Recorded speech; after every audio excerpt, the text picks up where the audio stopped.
Es una bendición poder estar con cada uno de ustedes en este hermoso tema en el cual vamos a compartir y vamos a estar desarrollando hoy. Sé que ya hemos hablado acerca de algunas áreas, pero vamos a conversar, vamos a hablar, y si tiene alguna pregunta, al final de la ceremonia se pueden acercar y podemos hablar acerca de cualquier pregunta.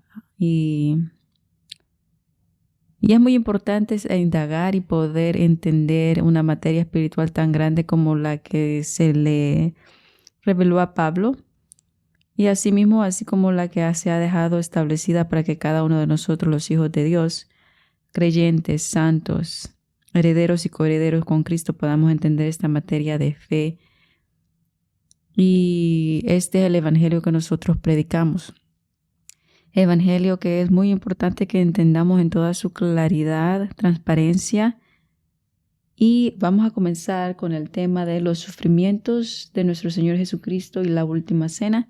Vamos a hablar acerca de los sufrimientos, no necesariamente para ser tan gráficos, no porque nos guste expander el dolor o el masoquismo, nada negativo, sino entre más nosotros sabemos qué es lo que sufrió Jesucristo, lo que Él pasó, lo que realmente fue dar la vida por cada uno de nosotros y ver el costo. Por eso la palabra dice que es costosa es nuestra libertad, costosa es nuestra salud, costosa es todo nosotros, nuestra salvación. ¿Por qué? Porque fue la vida de Jesucristo. Cuando dice la vida de Jesucristo no enfatiza su último respiro o como que dejó de existir en la tierra, sino los sufrimientos exactamente, la vida. Y en el sentido de que sufrió por cada uno de nosotros, y poder ver y palpar y estar conscientes del sacrificio de Jesucristo nos va a llevar a aceptar el sacrificio de Jesucristo en nuestras vidas. Así que les pido de que por favor me acompañen, y que también cuando ya comenzamos a hablar acerca de los sufrimientos, no lo tomemos en una forma como que queremos expander algo trágico, sino queremos expander lo que Jesucristo tuvo que pasar para que nosotros seamos salvos, sanos, para que nosotros podamos vivir en gracia y poder valorar la sangre que derramó cuando dijo consumado es. Y lo cual difícil la copa tan difícil que tuvo que pasar Jesucristo por cada uno de nosotros. Creo que es muy importante y esencial que seamos conscientes para poder aceptar las cosas que vienen de Él, de nuestra cabeza, para poder aceptar con fe y decir sí acepto, sí reconozco que fueron las llagas de Jesucristo, fue cada golpe, la escupida, cada insulto, todas estas cosas fueron las que causaron mi libertad. Entonces vamos a hablar de esto, los sufrimientos de nuestro Señor Jesucristo y la última cena. Vamos a Juan, vamos a comenzar un poquito de que la palabra misma había profetizado o el propósito de que Jesucristo muriera por cada uno de nosotros. Vamos a Juan 49, a Juan 11, 49 al 51. Pero uno de ellos, Caifás, que era el sumo sacerdote ese año, le dijo: vosotros no sabéis nada. Llamaron al concilio y comenzaron a discutir que uno tenía que morir por todos. Entonces estaban hablando entre ellos, y por eso Caifás sale y dice: ustedes no sabéis nada, que ni tenéis en cuenta que os es más conveniente que un hombre muera por el pueblo y no toda la nación perezca. Ahora bien, no dijo esto en su propia iniciativa. El 51 dice: ahora bien, no dijo esto por su propia iniciativa, sino siendo el sumo sacerdote de ese año, profetizó que Jesús iba a morir por la nación. Entonces él habló lo que la palabra había dicho. Él pensó que estaba tramando algo en contra de él, pero la palabra ya había dicho que él tenía que morir. Así que dice, él profetizó de que Jesús iba a morir por toda la nación. Lucas 9:22 dice: Jesús anuncia por primera vez su muerte y su resurrección. Les dijo así en el 22 también: el Hijo del Hombre tiene que sufrir mucho.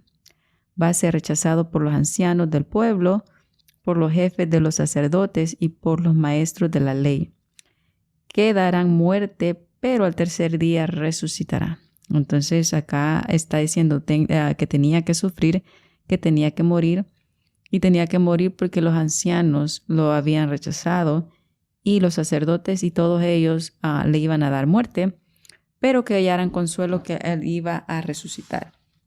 Entonces vemos a Juan, Evangelio de Juan 2, Juan capítulo 2, versículo 19, 21 al 22. Jesús contestó, destruyan este templo. Jesús les contestó, estaban argumentando, estaban hablando entre ellos, ¿verdad? Y una de las cosas que Jesús les contestó a los fariseos en ese momento y a todos los que estaban alrededor, dice, ustedes van a destruir este templo, pero en 3 días yo lo levantaré de nuevo. Pero el templo que él hablaba, o sea, Jesús hablaba de su propio cuerpo. Por eso, cuando resucitó, sus discípulos recordaron esto que él había dicho y creyeron en la Escritura, en las palabras que Jesús había pronunciado. Porque, ¿se acuerdan? Y todos, porque ellos dijeron, ¿cómo dices que vas a reconstruir el templo si se ha costado tanto tiempo en reconstruirlo, ¿verdad? Pero él se refería a su cuerpo. Vemos en Hechos 17, 2 al 3, o 2 y 3, dice, siguiendo su costumbre, Pablo asistió a sus reuniones y durante 3 sábados consecutivos departió con ellos, explicándoles y demostrándoles con bases en las Escrituras que el Mesías había de padecer y resucitar entre los muertos. Y añadía, el Mesías no es otro que Jesús, a quien yo anuncio. Entonces, él anunciaba de que Jesús tenía que padecer, pero así también que tenía que padecer, también iba a resucitar. Era necesario que Jesucristo padeciera por nosotros. Era necesario de que Él en sus sufrimientos estuviera nuestra victoria. Por eso es necesario ahora que nosotros hablemos de los sufrimientos de Jesucristo, no como un punto masoquista o sangriento o que nos gusta a nosotros hablar de detalles tan delicados o gráficos, sino que la misma palabra dice que Él tenía que sufrir por nosotros. Y cuando Isaías es el que se queda más cerca, cuando dice que por su llaga fuimos sanados, que su rostro estaba desfigurado y otras dicen como carne molida. La importancia de saber todos estos detalles no es para, como les digo, no es para que enfatizarnos en los negativos, sino que saber lo que nosotros costamos. Porque básicamente el sufrimiento y la vida de Jesucristo es lo que nosotros costamos. Pero ¿cómo alguien va a poder agradecer a que Jesucristo dio su vida si no sabe realmente lo que pasó? Si no sabe realmente todas las cosas que Él tuvo que sufrir por la libertad nuestra. ¿Cómo puedo agradecer algo que no sé? ¿Cómo puedo saber la magnitud del plan de amor eterno? ¿Cómo puedo saber cuando dice, y por lo tanto, amó Dios al mundo? Por tanto, qué tan gran amor tuvo Dios para con cada uno de nosotros que dio a su Hijo. El énfasis de por lo tanto en el sentido de magnitud o extensión no quiere decir que el énfasis de todo el mundo, por lo tanto todo el mundo, sino por lo tanto, por lo cual, por lo tanto, quiere decir qué tan gran precio tuvo que pagar a Jesucristo y qué tan gran precio tuvo que realmente, qué gran amor inmenso tuvo que Dios realmente mostrar para que diera a su Hijo, ¿verdad? Diera a su Hijo de esa manera. Entonces vamos con la resurrección. Nosotros podemos hablar de la resurrección y de las cosas y de la muerte de Jesucristo, ¿verdad? Pero una de las cosas de que nosotros hablamos en el Evangelio de la Resurrección, lógicamente tenemos que hablar qué pasó a nuestro Señor Jesucristo. Nosotros podemos ver que vemos tal brutalidad que los romanos hacían todas estas cosas de una semejante brutalidad que ellos tenían. Y esta brutalidad inimaginable era una golpiza tan bárbara que conmocionaba la conciencia. Y este era como una tipo pena capital. Era tan depravado que se erige como un triste testimonio de la humanidad del hombre hacia el hombre. La tortura comenzó después de la última cena. Vamos a ver a Marcos. Vamos a Marcos 14. Si me acompañan, Marcos 14. 14, 32 al 52, pero nosotros solo vamos a leer el 32 al 36. Permítanme en lo que lo encuentro. 32 dice, van a una propiedad cuyo nombre es el Getsemaní, y dice a sus discípulos, siéntate aquí mientras que yo hago oración. Toma contigo a Pedro, Santiago y Juan, y comenzó a sentir pavor. Y dice, algunos dicen angustia de tristeza. Y comenzó a sentir pavor y angustia. Y les dijo, mi alma está triste hasta punto de morir. Quédense aquí y velen. 35. Y adelantándose un poco, caída en la tierra, y suplicaba que... Y cayó en la tierra y suplicaba que si era de ser posible que esa copa pasara en aquella hora. Y le decía, Abba Padre, todo esto es posible para ti. Aparta de mí esta copa, pero no sea lo que yo quiero, sino lo que sea tu voluntad. ¿Y por qué entonces podemos ver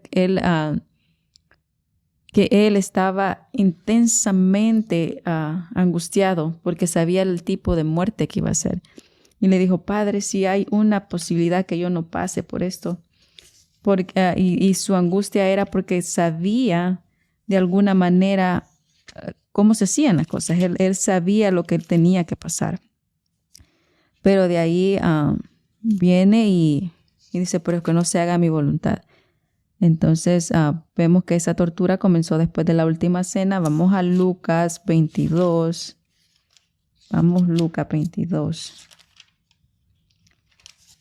Lucas 22. Tenme paciencia de que estas páginas se me están pegando. Lucas 22. Lucas 22, 39. Lucas 22, 39. A ver, vamos a buscar el 39. Vamos a darle vuelta a las paginitas que se me están pegando. Vamos a ver el 39. Y dice así, salió y como de costumbre fue al monte de los olivos. Los discípulos le siguieron. Llegando al lugar le dijo, pidan que no caiga en tentación. Se apartó de ellos como un tiro de piedra y puesto de rodillas suplicaba diciendo, Padre, si quieres, aparta de mí esta copa, pero no sea mi voluntad sino la tuya. Entonces se le apareció un ángel venido del cielo que le confortaba, y sumido en agonía insistía más en oración. Su sudor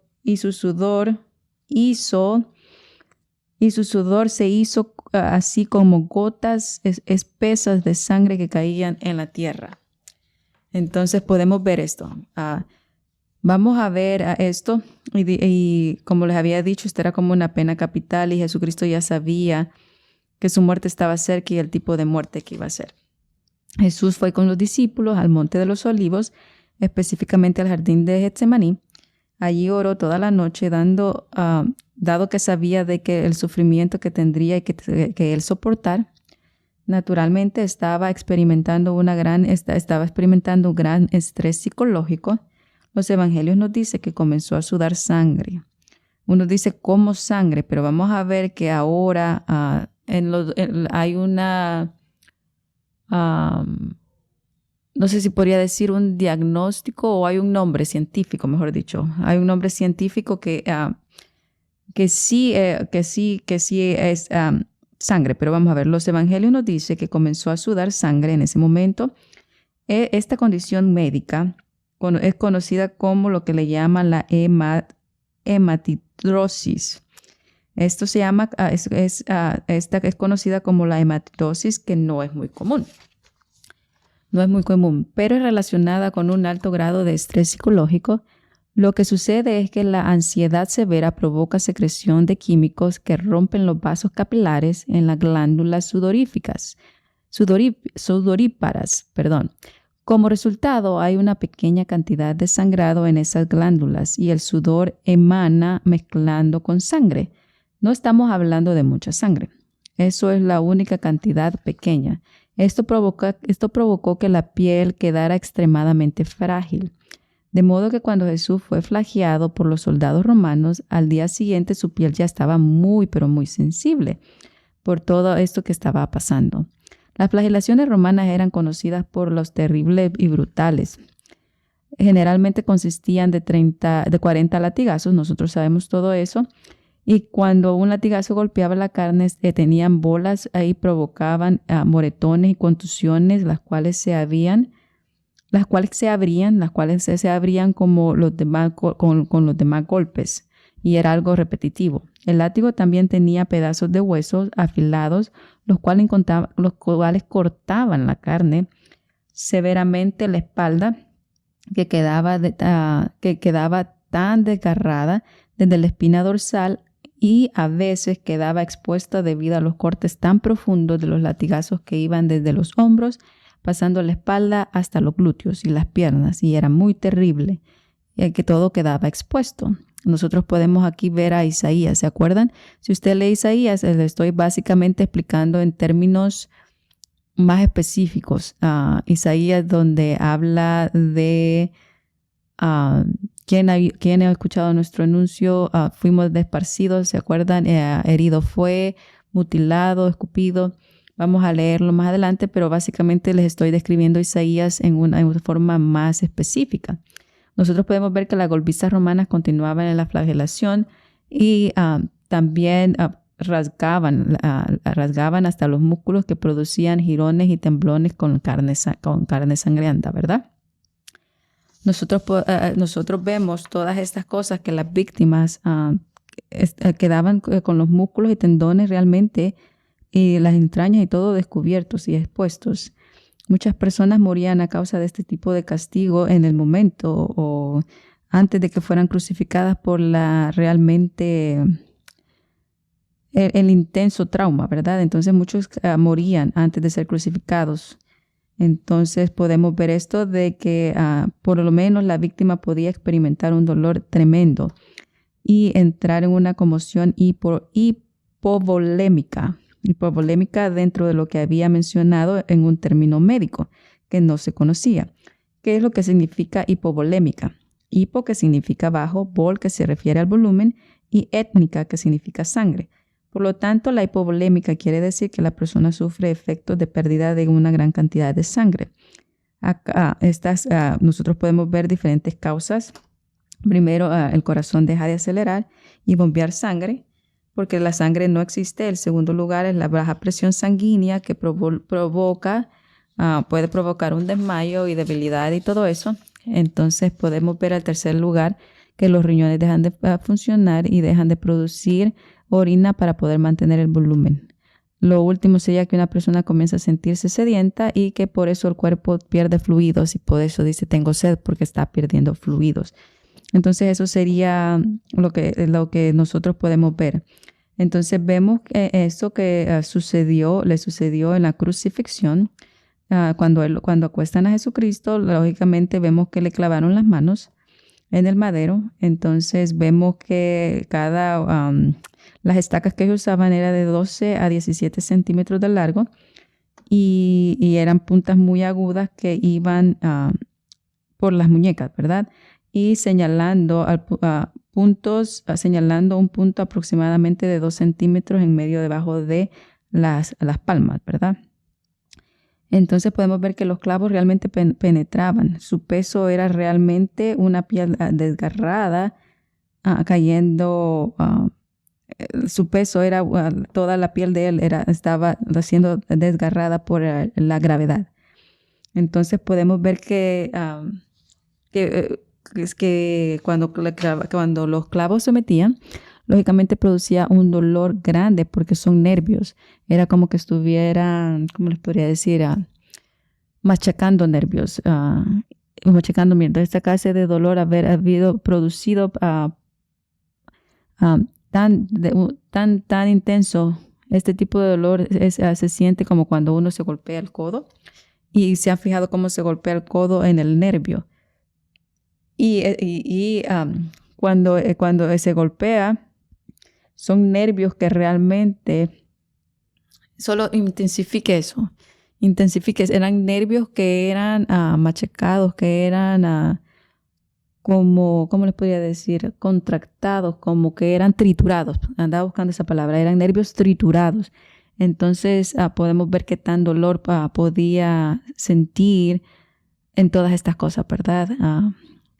Como les digo, son cosas específicas, no para poner una foto muy sangrienta en sus ojos, sino para realmente decir gracias, Padre, por tu amor. Y gracias a nuestro hermano mayor que decidió, porque nadie le quitó, decidió dar su vida, decidió tener una muerte tan terrible para que yo pudiera tenerlo todo y poder agradecer a Jesucristo en una forma de identificarme ahora con Él. Por eso dice que ahora nos podemos identificar en sus sufrimientos, porque la forma de identificarse quiere decir que nosotros nos adaptamos como calcomanía a Él, como nuestro Señor y Salvador, ¿verdad? Entonces poder decir gracias exclusivamente lo que significa la cruz, ¿verdad? Esta angustia intensa causada durante la crucifixión, Jesús fue alzado y podemos ver nervios triturados, cortados. Podemos ver una persona que estaba colgada ahí. Era realmente una muerte lenta y agonizante, una cosa asfixiante. Es la razón que la presión ejercía los músculos cada vez que el diafragma se ponía en el pecho en una posición para inhalar. Básicamente, para poder exhalar, el individuo debía empujar hacia arriba con los pies para que la tensión de los músculos y la saliva por un momento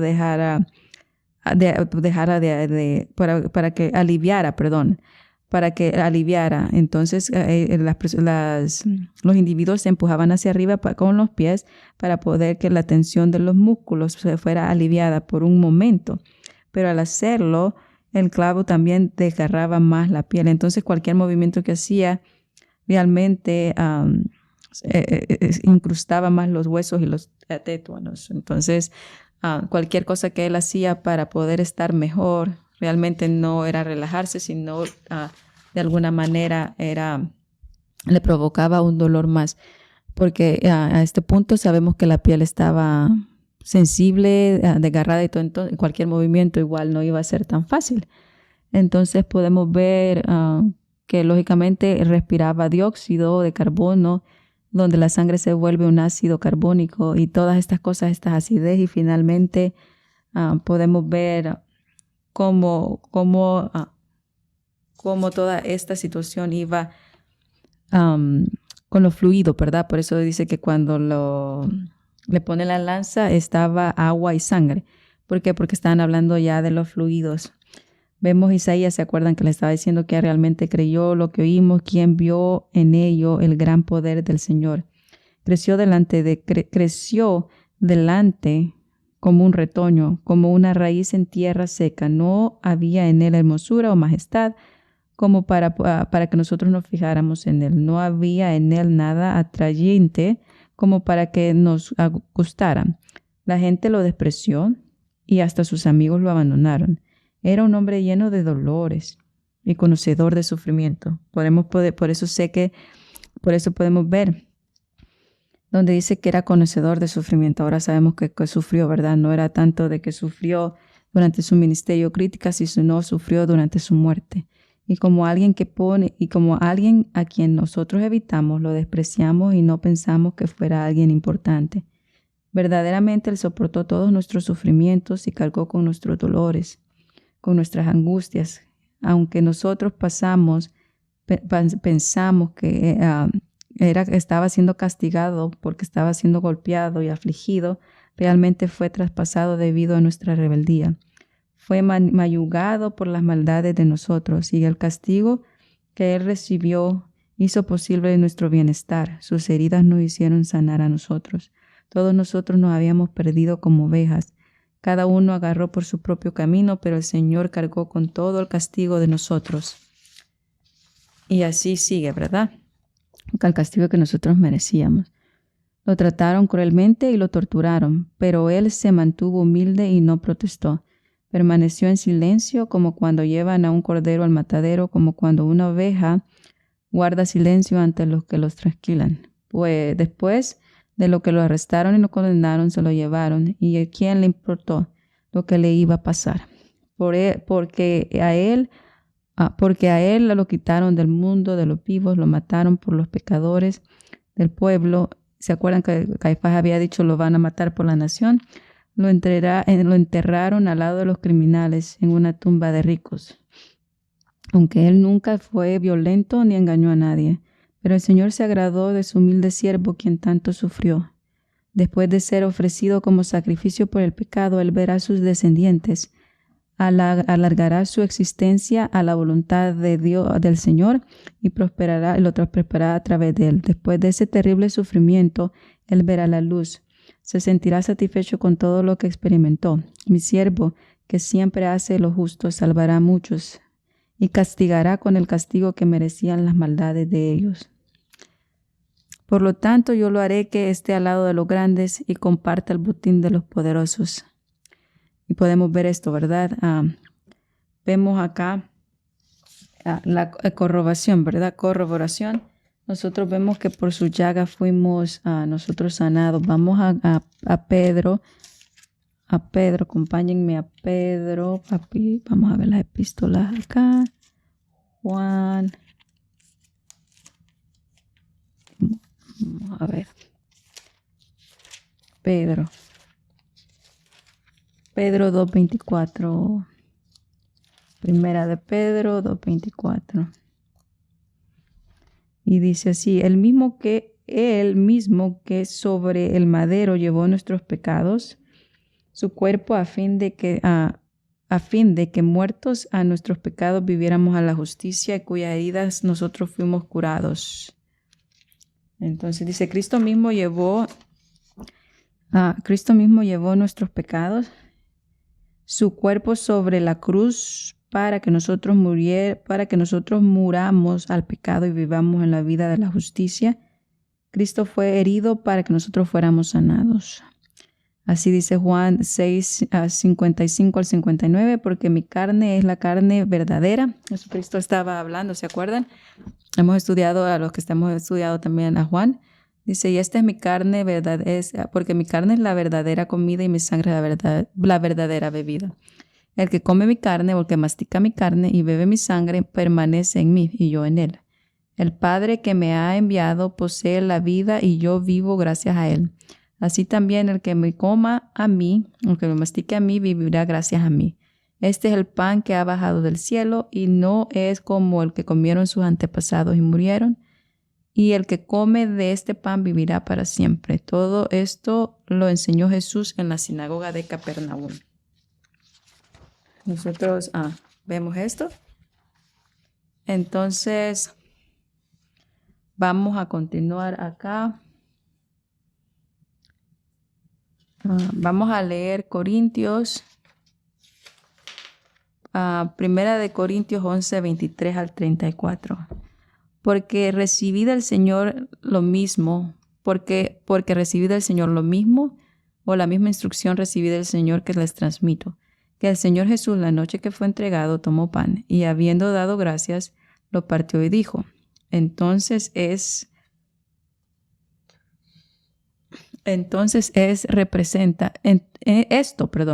esto representa mi cuerpo, que es ofrecido como sacrificio por ustedes.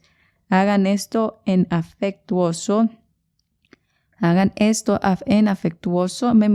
afectuosa memoria de mí. Asimismo, después de cenar, tomó una copa diciendo, esta copa es el nuevo pacto, ratificado y establecido en mi sangre. Hagan esto todas las veces que beban y en una forma afectuosa en memoria de mí. porque cada vez que comen a este pan y beben esta copa, proclaman simbólicamente la muerte del Señor Jesús hasta que Él venga. Así que cualquiera que coma el pan y beba la copa del Señor de una manera indigna de Él, será culpable de profanar y pecar contra el cuerpo del Señor. Cuando dice la forma indigna de Él, quiere decir que no perciba el poder de lo que Dios ha establecido en el sacrificio de Jesucristo. No que usted no es digno.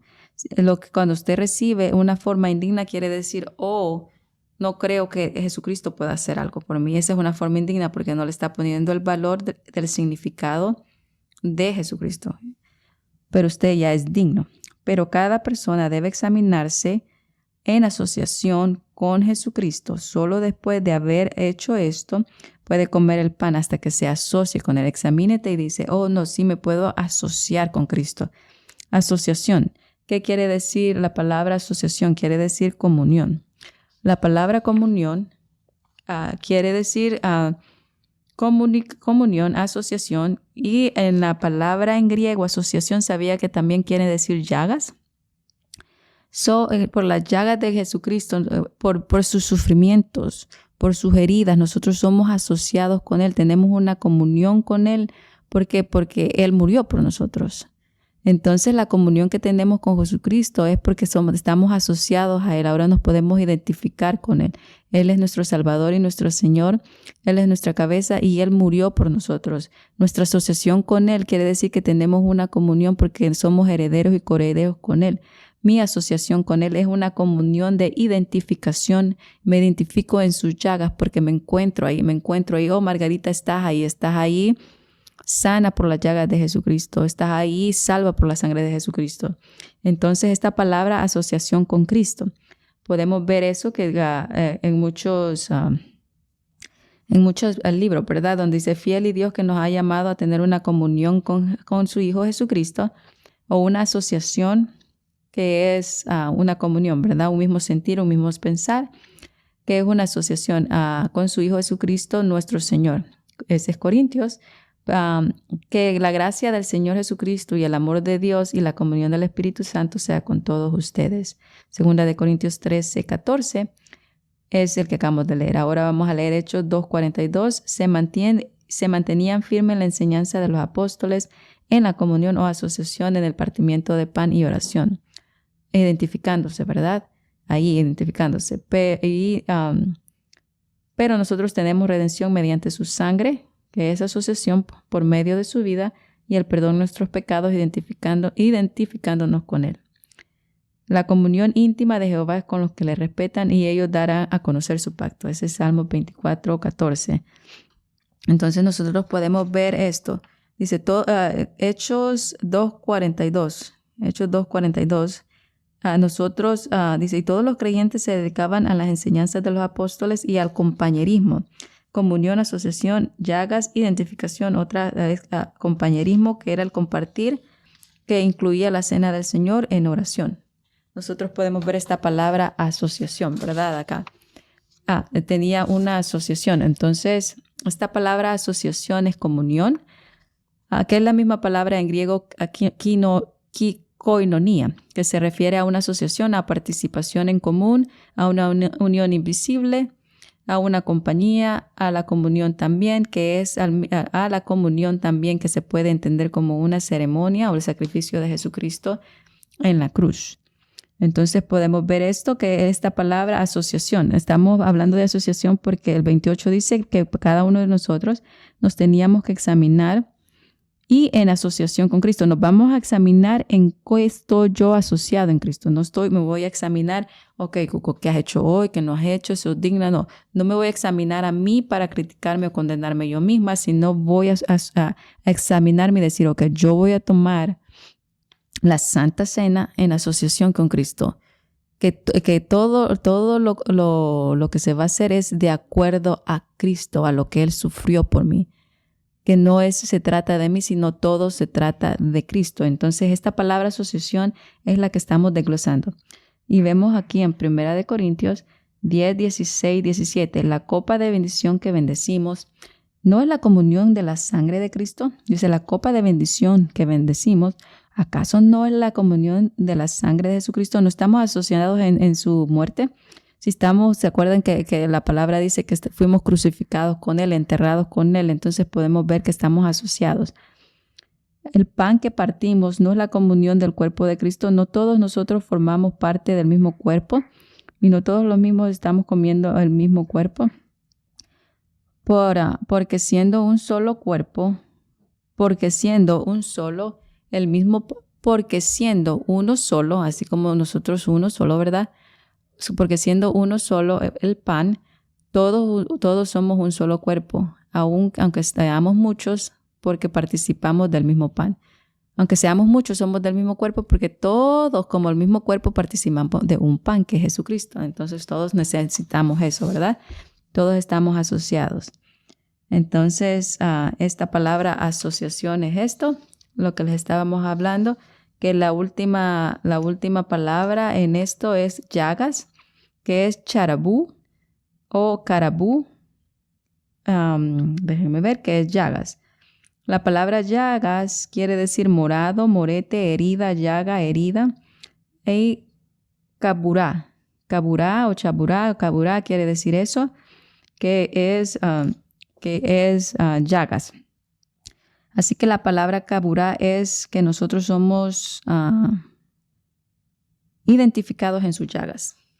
Y nosotros podemos ver estas palabras en que es las sanidades, en sanidad, ¿verdad? Porque por su llaga nosotros fuimos sanados. Lo que le dice que cuando Jesús fue azotado, a nosotros nos trajo una sanidad física. Entonces podemos ver que la ejecución y todo eso, esta palabra chavar, que significa que simplemente fuimos inmergidos en una comunión y una asociación, en una alianza, en una comunión en relación con nuestro Señor Jesucristo. Entonces prácticamente la palabra llagas quiere decir asociación. Llagas quiere decir asociación. Es donde quería llevarlos. Y dice, pero cada persona debe examinarse en la asociación con Cristo. Y solo después de haberlo hecho puede comer. Porque cualquiera que come y bebe sin discernir, sin solemnemente reverencia y sincera gratitud por el sacrificio de Jesucristo, entonces la forma en que nosotros vamos a comer es por la gratitud. Gratitud en Jesucristo. Gracias Padre por el sacrificio de Jesucristo. Es como nosotros vamos a obtenerlo, como vamos a beberlo, ¿verdad? Entonces dice, por la gratitud por el sacrificio de Jesucristo, come y bebe un juicio para sí mismo. No es que Dios lo está juzgando, sino usted mismo se está juzgando porque piensa de que al comerlo usted no es digno, ¿verdad? Si es que tiene esa doctrina, pero si usted dice, no se trata de mí, no se trata de lo que he hecho, si hice, no hice, ni nada, sino de que ya al contrario, no hay ningún juicio sobre mí. Dios no me juzga, Jesucristo por eso murió, entonces no hay ningún juicio. Entonces cuando yo como esto, no tiene que haber ningún juicio, tiene que haber un agradecimiento al sacrificio de Jesucristo. Entonces nosotros sabemos que esta participación, y dice, reconoce el cuerpo. Entonces dice que, porque cualquiera que come esto sin discernir la solemnidad y reverencia de la sincera gratitud del sacrificio de Jesucristo, come juicio para sí, porque no reconoce que se trata del cuerpo de Cristo. Esta participación descuidada e indigna es la causa de que muchos de ustedes todavía están enfermos, porque no han entendido que se trata de Jesucristo, ¿verdad? Vamos a continuar acá en la palabra, estamos hablando de la sanidad, ¿verdad? Estamos hablando de esta sanidad que es lo que nos ayuda a nosotros a poder entender con ojo agudo de que se trata de Jesucristo, no se trata de mí, que lo que quiere Dios es que cada uno de nosotros podamos entender y comprender que esta sanidad viene de poder entender que Jesucristo fue ese sacrificio, Él fue el sacrificio, la ofrenda, Él fue todo lo que nosotros necesitábamos. Y ahora lo único que necesitamos saber es que nosotros tenemos que tener puestos los ojos en Jesús, que es el autor y consumador de la fe, el cual por gozo puesto delante de Él sufrió la cruz, menospreciando el oprobio, y Él se sentó a la diestra de Dios. Entonces nuestra mirada tiene que estar en Jesucristo. Nuestra mirada tiene que estar en su sacrificio, no en nuestras debilidades, no en nuestras ecuaciones, no si estuve enfermo o no enfermo, sino de que yo soy digna de recibir lo que Dios me ha dicho que voy a recibir. Entonces la sanidad no es un cheque porque usted se portó bien. La sanidad es porque es el sacrificio. Entonces ahora que cuando nosotros vayamos a hacer la cena, acuérdese de que no es por usted. Vale la sangre de Jesucristo y vale el amor de Dios. Vale el amor de Dios porque usted tiene que agarrarse de la gracia y del amor de Dios. Por eso estamos en gracia. Entonces ahora solo quiero, antes de continuar con la ceremonia, me gustaría solo compartir esto para que cada uno de nosotros estemos conscientes. Todo lo que Dios nos ha dado es un regalo de Dios. Es un regalo que viene de Él. Todo lo que hacemos no es porque somos capaces, sino porque hubo alguien que nos hizo completos. No vivas tu vida como un intercambio. Padre, yo hago esto porque tú me darás aquello. Porque la verdad es que nosotros hacemos todo gracias a lo que Él nos ha dado. Aunque nosotros no merecíamos la misericordia, tenemos misericordia. Esa misericordia siempre nos va a seguir todos los días. Así que no hagas un intercambio con Dios porque Él ya te dio su amor. Mantente en el barco del amor. No puedes decir yo hago esto y por eso Dios me da lo que le pido. Dios te ama y ya se te dio a tu hijo, ya te dio su hijo y todas las cosas en Él. Tu Padre te dará y te dio todo, no por lo que haces, sino por lo que Él hizo a través de su hijo y lo que su hijo hizo por ti. Muchos piensan que Dios puede bendecirles por medio de lo que conocen. Es que entre más conozca, Dios me va a bendecir más. Y no por la razón principal que es el amor de Dios a ellos. Dios te ama. Él sabe que no conoces todas las cosas, no conoces todos los misterios. Él no se da por vencido en ti, ni aún se dará por vencido. Él terminará la obra en ti que comenzó. Te llamó y dijo que Él, que comenzó la buena obra, la va a perfeccionar. Entonces, ¿por qué condicionas la bendición de Dios y el amor de Dios a tu conocimiento? Como si fuera tu fuerza la que te daría las cosas, como que si fuera tu empeño, lo que haces, lo que convencerías a Dios o que tú estás empujando a Dios para que Él haga algo por ti y no por tu amor. Entonces, ¿es tu fuerza la que hace que Dios se mueva? No. La única verdad es su Hijo y el mayor de los conocimientos es sobre su Hijo. Nada de tu alrededor invalida la palabra de Dios. Aun si hay algo que no se ha manifestado aún, no invalida la verdad de Dios. Recuerda que la verdad no está sujeta al tiempo. Si aún supiera todos los misterios, sin amor no soy nada.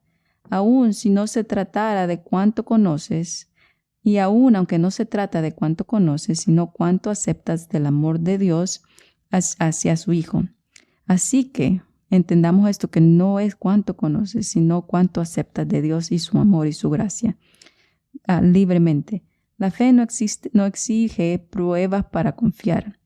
El Evangelio de Jesucristo se trata de Él, no de nosotros. Y nosotros podemos ver que Él derramó su vida para rescate de muchos. Podemos ver que en Adán, todo lo que se había perdido, Él lo rescató. Y ahora podemos hacer las cosas porque hemos recibido las cosas por amor, no porque te lo ganaste. Tú no te ganaste el amor de Dios. Dios lo derramó por quien es Él. Tanta gente intenta trabajar por algo que ya se le ha dado libremente. Imagina si alguien te diera un regalo y siguieras intentando pagarlo por él. ¿No crees que sería insultante si tú regalaras algo y alguien trate de darte un pago por él? Así cuando nosotros tratamos de ganar o pagar de regreso lo que Dios nos ha dado. La sanidad no es un cheque de pago por un buen comportamiento. Es un regalo de un Padre amoroso y todo lo que tenemos que hacer es tomarlo. Jesús sanó antes, lo hizo y hizo a muchos completos. ¿Se acuerdan? A los leprosos y a todos. Él sanó antes. los hizo completos. Ni una sola vez dijo, primero limpia tu vida y luego te sanaré. Hay una verdad tan simple, pero tan poderosa que cuando la comprendes, toda tu vida cambiará. La sanidad no se trata de ganarse el favor de Dios. No se trata de ser lo suficientemente bueno o de hacer toda la perfección. La sanidad se trata de la gracia, se trata del amor de un padre que desea ver a sus hijos completos. Jesús sanando a las personas que no hicieron nada para ganárselo. Podemos ver en los evangelios que Él sana a la gente que no se lo merecía. Y lo sanaba aún sin merecerlo o tener ninguna bondad a cuenta o a favor de ellos. Podemos ver el mendigo, el ciego, el que está ahí acostado, gritando, le dice, Hijo de David, ten piedad de mí. No tenía estatus ni riqueza, nada que ofrecer, pero Jesús se detuvo por él. Y a una mujer sorprendida en adulterio, a los líderes religiosos, a los cuales los líderes religiosos querían apedrear, Jesús no solo la perdonó, sino la restauró. A los leprosos, a los marginados, a los rechazados por la sociedad. Jesús extendió su mano y los tocó y los sanó. Ni una sola vez dijo, primero limpia tu vida y luego te sanaré. Ni una sola vez dijo, regresa cuando seas más espiritual, cuando hayas hecho suficientes buenas obras. No, Él los sanó por amor. Sanó porque sanar es la expresión más natural o la naturaleza del Padre. Entonces, tenemos que entrar a nuestra mente, tenemos que entrar en nuestra mente, tenemos que entrenarnos a nosotros mismos y comprender que en este momento de pan se trata del cuerpo de Cristo y no se trata de mí, sino de Él. Cuando yo tengo el pan enfrente de mí, si se cae al suelo no pasa nada. Tengo que saber discernir entre el simbolismo y lo real, lo simbólico y lo que estamos haciendo en esta ceremonia. Porque cuando yo tomo la sangre, no quiere decir que en ese momento estaba pasando algo, sino ya pasó cuando Cristo murió y dio su vida. Entonces en ese momento nos redimió. Pero el sacrificio siempre va a ser válido en todo lo largo de la vida, pero lo hacemos en un acto de fe. Así que todo lo que hacemos, lo hacemos por el amor, por la victoria. Caminamos desde la victoria a través de los sufrimientos de nuestro Señor Jesucristo. Así que se trata de Él, no se trata de mí. No se trata de hacer cosas para ganarme el amor o las cosas que ya recibí en el Espíritu Santo. Y a través de los sufrimientos de Cristo, ese sacrificio es tuyo, no porque lo mereciéramos, no porque fuéramos tan buenos o porque tú puedes pensar que tú eres más bueno, más inteligente. La verdad es que todos necesitamos la gracia, todos necesitamos el amor de Dios.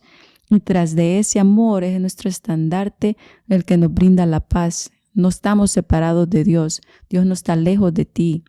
Nunca va a estar lejos de ti. Así que acércate al trono de la gracia de Dios y a través del sacrificio de Jesucristo como tu salvavidas, porque se trata de Él. Así que sabemos que todas las cosas han sido por Él, para que nosotros tengamos una vida en paz. Descansa en Él.